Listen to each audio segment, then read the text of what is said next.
everyone.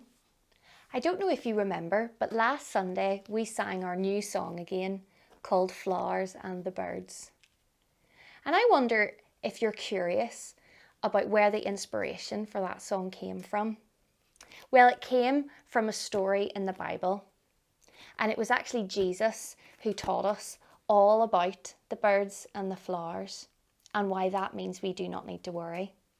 Let's read together to find out what he said. On a mountain. Old men went to see Jesus. Children went to see Jesus. Young men and women, mothers and fathers, all went to see Jesus. Happy people, sad people, well people, sick people, all of them went to see Jesus. They wanted to hear what Jesus said. Jesus saw the people coming, so he went up the side of a mountain. He sat down.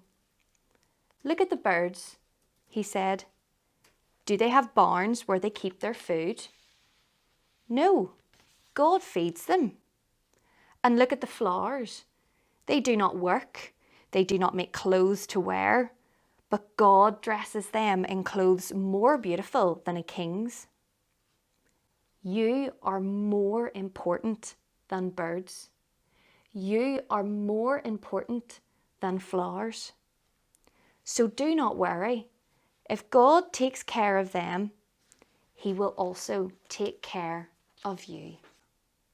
So next time, if you spot a bird in your back garden or a lovely flower as you go out on a walk, remember that God loves you even more than them. And he puts so much time and care into taking care of those things. So he will take extra care and extra time to look after you too. I hope you have a good week, boys and girls. Bye.